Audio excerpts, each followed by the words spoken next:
Donc ce que je vous propose, c'est un tirage test sur 3 cartes sur les éléments clés de votre personnalité, le plus, le moins et le conseil. 3 cartes. Entendu. Allez-y. Main droite, main gauche. Comme vous souhaitez. Voilà, le plus, Le le moins moins et le et le conseil. conseil. Alors, Très bien. voilà. Le plus, le moins, le conseil. C'est étrange. Alors, le plus avec le mat, mais ça vous montre comme un esprit très libre, qui a toujours soif d'aller vers du nouveau, qui aime être dans une quête et une recherche de quelque chose d'autre. C'est la quête qui vous anime. Tout à fait, c'est le mot important. Oui. Donc, c'est ça le plus dans votre personnalité. La recherche. Alors, oui, la recherche, la quête, la recherche. Alors, le moins. Le moins, c'est au niveau du sentiment. Où soit vous êtes dans une période un peu triste avec des peines de cœur. Là, on est en train de décrire la situation actuelle. Oui, on est dans la situation actuelle. D'accord. Hein, donc, soit vous avez un petit peu de difficulté quand les gens vous touchent trop et que ça vous touche énormément.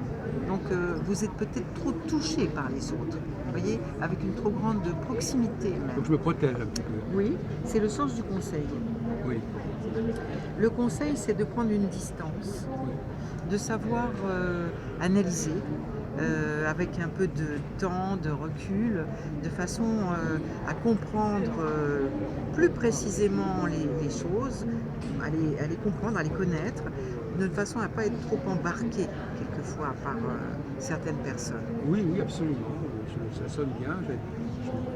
Le mot distance me convient assez bien. Il y a des périodes où il faut prendre de la distance, notamment par rapport aux femmes. Et je suis dans une période un petit peu de distanciation actuellement. Et je m'aperçois que parfois ça peut être un obstacle. Il y a des Parce que ça liens- peut perturber Oui, inutilement. oui. Oui, en tout cas, c'est le sens du tirage. Oui. C'est effectivement que dans la période actuelle, d'abord, vous avez cette soif de liberté et c'est très important pour vous. Et il y a des gens qui essayent de vous ligoter un peu sentimentalement. Enfin, Actuellement, c'est Voilà. plutôt, j'ai plutôt découragé ce genre de tentative. et Mais je sais toujours que je peux être à nouveau. D'ailleurs, ça peut être aussi bien les hommes que les femmes. oui, oui, tout à Il y a fait. des gens qui essayent, qui s'accrochent à vous. Voilà, c'est ça. Récemment, j'ai été obligé de prendre la distance par rapport à un jeune homme qui s'accrochait à moi. Ça me paraissait pas très intéressant. Ben, vous voyez, c'est le sens de votre tirage actuel. Donc c'est peut-être ça qui est au cœur, ça peut changer, hein, un tirage c'est toujours court dans le temps, mais ça c'est ce qui est au cœur de votre actualité, je dirais. Donc récapitulons, donc ça c'est en plus, en moins et ça Et en les conseil. conseils. Voilà. C'est vous qui avez inventé ça. Oui, c'est un petit test que j'ai mis en place pour montrer comment peut se dérouler, je dirais, un tarot qui n'est pas divinatoire, mais qui est plus Ah oui, axé d'accord. sur le développement personnel, la Oui. connaissance de soi, l'évolution. Parce que finalement, ici, vous ne pratiquez pas le tarot divinatoire. Non, je ne le pratique jamais. Vous êtes plutôt dans une thérapie. Oui, thérapie ou guide de vie, disons. Oui, Hein. voilà. Je suis un peu coach, je suis coach jungienne, donc je m'appuie sur les concepts de Jung et la psychologie des profondeurs, mais pour guider les gens avec le tarot. Et j'ai écrit plusieurs livres, dont le dernier est Oui, celui-là, voilà. Les 22 portes du tarot.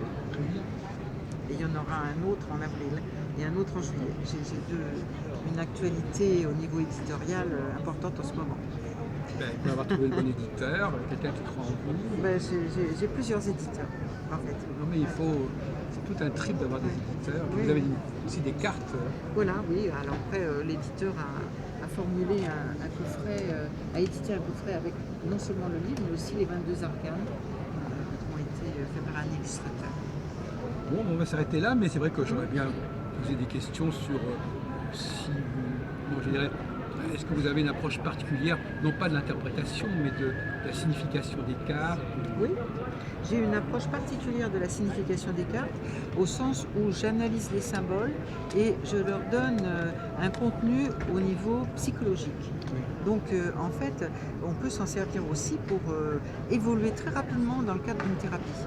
C'est-à-dire définir où sont les problématiques, les complexes et comment les dépasser. Donc effectivement, de ce côté-là, quand je reçois en consultation ou quand je fais des stages de développement personnel à plusieurs, eh bien ça accélère, je dirais, le processus de la thérapie de certaines personnes qui sont depuis des années en analyse. Oui, il y a des thérapeutes qui s'en servent aussi. Hein. Oui, bien sûr. C'est ça.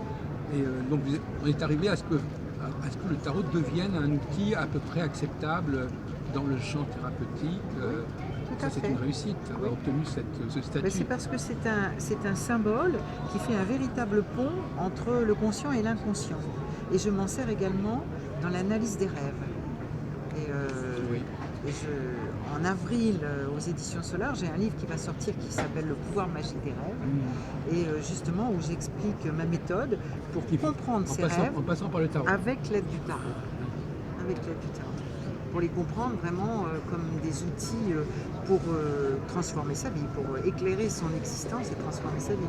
Parce que le rêve est là pour vous envoyer un message. C'est un message de votre inconscient, il faut l'entendre, le comprendre. Il a toujours une actualité sur le présent de la personne, du rêveur. Alors la question, c'est toujours donc finalement la question c'est qui envoie le message. Pour moi, c'est ce que Jung a appelé le soi, Oui. c'est-à-dire une forme de divinité en nous, Oui. qui connaît tout et qui nous envoie donc quelque chose qui va dans l'ordre de l'harmonie des choses et de notre réalisation. Après, il faut l'entendre, c'est une Ou alors démarche. ça peut être éventuellement un guide, Oui, un guide, absolument. Un guide. pas forcément nous-mêmes. Non, ce n'est pas nous-mêmes, c'est absolument pas Ah oui, nous-mêmes. d'accord. C'est pas du tout notre moi conscient. Et à ce Ça nous moment-là, dépasse. on peut ces forces, enfin ces entités, savent plus ou moins vers où on va. Quelque part. Oui, il y a des grandes lignes pour moi de destinée, mais maintenant on peut s'en servir et ensuite on a une forme de liberté dans ces grandes lignes. Ce n'est pas une prédestination, c'est des grandes lignes de destin, mais par contre on peut les orienter d'une façon ou d'une autre. Mais on ne peut pas aller à l'encontre. D'accord. Et alors finalement, donc, ces grandes lignes, on les choisirait à la naissance. Alors ça, je n'irai pas jusque-là. Des gens disent qu'on choisit notre incarnation, je ne le sais pas. Mais Je ces dirais grandes que lignes, par c'est exemple, défini dès la naissance. quels sont les éléments d'une grande ligne qui sont, par exemple, prédéterminés? Mais par exemple, il y a des gens qui vont être essentiellement physiques, qui vont avoir des carrières de sportifs ou des choses comme ça, et d'autres qui ne sont pas du tout dans le plan physique. C'est pas le fait de la volonté, ça. C'est une grande ligne, par exemple. Voilà. Il y a des gens qui vont être très intuitifs, empathiques, et d'autres beaucoup plus intellectuels, abstraits. Donc ça, ces capacités-là qui se développent au fil de la vie, on ne les choisit pas. Il faut se connaître et aller dans le sens de ce que l'on est et devenir vraiment ce que l'on est. Oui. Mais on n'est pas tout, on est certaines choses. Donc Et ça ne concerne pas véritablement des événements précis. Non, Ça concerne parce que plutôt des orientations. Oui, parce que les événements, en fin de compte, ils peuvent évoluer. Pour moi, ils ne sont pas écrits d'avance. Les événements viennent parce que vous avez opté pour tel axe et que l'événement va vous dire quelque chose sur l'axe que vous avez choisi. Ah oui. Mais si vous choisissez un autre axe, cet événement n'arrivera pas, ça sera un autre. Donc ils ne sont pas écrits à l'avance. Ce qui est écrit, c'est l'axe. Et selon ce que vous faites, eh bien, tel ou tel événement va arriver. On peut avoir quand même une mission par certains côtés. On peut dire oui, c'est la mission de se réaliser. Donc oui, on peut parler d'une forme de mission. Mission sur Terre, des responsabilités, des gens qui ont des responsabilités plus ou moins grandes Oui, dans la vie. certainement qu'il y a des gens qui sont faits pour avoir plus de responsabilités que d'autres. Certainement. Donc, Et d'autres qui ont la responsabilité d'eux-mêmes et de la vie autour, et d'autres qui ont des responsabilités plus larges. Ça, je crois. Oui, Donc il y a ça. on leur donne des éléments pour les aider dans la... Ils ont ça en eux, il faut qu'ils l'expriment et qu'ils le développent. Donc vous avez la responsabilité de faire du tarot. Ben, il semble que j'ai une aptitude pour aider les gens et les éclairer dans leur évolution. J'ai pu le vérifier à de nombreuses reprises. Et puis je l'écris et je vois que ça a un impact et un succès. Donc oui. Vous l'avez découvert très rapidement Je l'ai découvert tard. Ah, Parce que j'adore la peinture et je suis aussi artiste peintre. oui. Mais mon talent est peut-être limité dans ce domaine, même s'il existe. Et je pense que mon talent est bien plus grand dans le domaine de la connaissance personnelle. Et j'ai dû accepter ça. Eh bien, c'est pas si simple à accepter, mais je l'ai accepté et du coup, j'ai réorienté mon énergie plus de ce côté-là. Oui, parfois on est amené à faire des choses comme ça qui viennent d'elles-mêmes, mais en fin de compte, c'est pas ce Il faut se qu'on a. connaître, il faut connaître là où on est le meilleur. Et alors, les couleurs, c'est important pour vous dans le Bien tarot? sûr. Alors, de ce fait, les images du tarot me parlent beaucoup. Les couleurs, les images, je suis très visuelle aussi. Et en Vous tant êtes que intéressé par ce que dit Jodorowsky, par exemple, sur le tarot, ou c'est pas tellement je ne suis pas dans l'axe de sur les Jodorowsky. couleurs? On n'est pas très loin, mais je n'ai pas suivi l'enseignement de Jodorowsky. J'ai eu d'autres maîtres. Et finalement, est-ce que, bon, puisqu'on continue un peu comme ça, est-ce que ces cartes, à votre avis, comment elles ont été choisies au départ? Ben, il semble que ce soit des chercheurs de l'âme, les alchimistes, d'abord en Italie puis en Provence, qui ont construit ce jeu et qui est le fruit de toute une recherche justement sur l'âme et la connaissance humaine. Donc c'était pas du tout de la voyance, c'était déjà au départ un outil pour se guider dans l'existence. Je le reprends d'ailleurs dans un stage que j'ai appelé Alchimie et Tarot, parce que je vois les 4 étapes de l'œuvre, ce qu'on appelle le grand œuvre, l'œuvre au noir. J'ai mis ensuite l'œuvre au rouge, au jaune et au blanc, où on a comme ça des étapes sur 4 jours, où en travaillant avec les tarots, on va avancer dans cette connaissance alchimique de soi-même et d'aller voir dans les profondeurs, de transformer, de nettoyer et d'avoir l'illumination finale, on peut dire, enfin une révélation. Vous travaillez sur l'alchimie, sur les rêves, oui. d'autres choses encore, La généalogie aussi. généalogie, Oui. en rapport avec tout ça? C'est-à-dire ce que les parents. Oui, le transgénérationnel. Voilà. tout ça. Et ce qu'il y a de positif à retenir et des choses dont on a plutôt à se débarrasser, à transformer. Est-ce que vous avez été dans le tenté rapport par à- l'utilisation du pendule, par exemple? J'ai testé, mais non, pas vraiment. Est-ce que vous pensez qu'il faut avoir un talent particulier pour... Est-ce que, par exemple, moi, c'est toujours... Qui est-ce qui doit tirer les cartes, à votre avis? C'est le praticien ou si son client? Ça n'a pas Parce d'importance. que, quelque part, c'est quand même... tirer les cartes qui font sens, on se demande Ouais, je comment on pense y que arrive. c'est la personne du client qui doit tirer, le patient Mais doit vous vous rendez tirer ses compte, cartes. elles sont toutes les...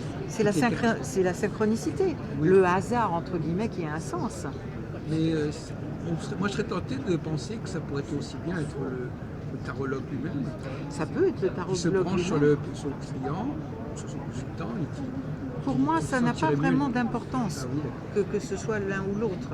L'important, c'est plutôt ce qu'il en résulte. Mais effectivement, on est branché sur le client, on peut très bien tirer les cartes. oui, je trouve que ce serait mieux. D'ailleurs, ça se fait par téléphone, ça se fait comme ça. Oui. Et vous savez, ça, Encore qu'il y ait ce parfois sont... où les gens donnent des numéros. Oui, mais ça, c'est ce que j'appelle des rituels. Chacun met en place les rituels qui lui conviennent. Et ça, c'est l'enveloppe. L'important, D'accord. après, c'est le contenu. Mais vous savez d'où elles sont sorties ces cartes, à votre avis? Vous avez une idée là-dessus? D'où elles sont prises ces cartes? Est-ce qu'elles sont prises d'anciens ouvrages? Ah, je pense que c'est des gens qui l'ont créé, qui étaient, comme je vous disais, dans cette démarche de l'alchimie et qui l'ont créé au XIVe siècle, hein, semble-t-il. C'est très ancien. Après, on les a retravaillés sans doute, mais moi j'aime bien l'édition Grimaud, je la trouve agréable. Il y a actuellement des travaux, moi j'ai d'ailleurs conduit des travaux là-dessus, Le tarot. qui relient le tarot au calendrier des bergers, par exemple. Si on prend par exemple la roue de fortune et le diable, la roue de fortune. Vous savez que quand on voit les scènes d'enfer, par exemple, la roue est un supplice. Oui, oui. Finalement, il semble que on est pris, on est emprunté, parce que le tarot des bergers, c'est une sorte d'encyclopédie populaire. On parle d'astrologie, mais on parle aussi de la mort, de l'enfer, etc. Et à fin de compte, on aurait puisé dans cet ouvrage, qui date de la fin du XVe siècle, et on aurait puisé un certain nombre de cartes, et on les aurait réinterprétées. Par exemple, la roue de fortune, on ne pense pas du tout à la roue de l'enfer. Non, pour moi, c'est pas du tout ça. Et pourtant, à l'origine, de même que le diable, on voit possible. bien qu'il correspond à l'enfer, eh bien, quand on voit ces ouvrages sur le monde infernal, on voit les mêmes roues que l'on trouve dans le Tarot. Oui, Mais ça c'est- qui a pris c'est- une toute autre signification. Oui, mais ça, c'est la tradition. Pour moi, j'ai revisité cette tradition à la lumière, justement, plus contemporaine de la psychologie des profondeurs. Je ne m'appuie pas sur ces aspects Oui, traditionnels. mais non, je parle de l'origine des Oui, c'est signifiants. Tout à fait. Pour vous, la roue de fortune, ça veut dire quoi maintenant, Madame Vernon? Bon, ça veut dire beaucoup de choses, mais disons que la roue de fortune dans la personnalité, c'est la façon de se centrer, de se concentrer sur ce qui est essentiel Ah oui. dans sa personnalité. C'est un des cycles avec, Vous y voyez avec plutôt un centre. oui, et le fait de pouvoir prendre en main sa destinée, c'est-à-dire d'attraper la manivelle et de faire tourner la roue la dans le manivelle, oui. dans Ah le oui, bon c'est sens. intéressant. Le sphinx pose les questions, Oui. la manivelle tourne, le singe va chercher les réponses, le chien les remonte à la On retrouve conscience. les trois points que vous aviez dans le tirage. Et comme c'est la roue de fortune, c'est quand on est centré sur soi-même, des bonnes choses arrivent, en accord avec soi. Il y a beaucoup de choses à dire sur les cartes à chaque fois. D'accord. Ben, je vais vous laisser parce qu'il y a des gens qui s'intéressent à ce Oui. que vous dites.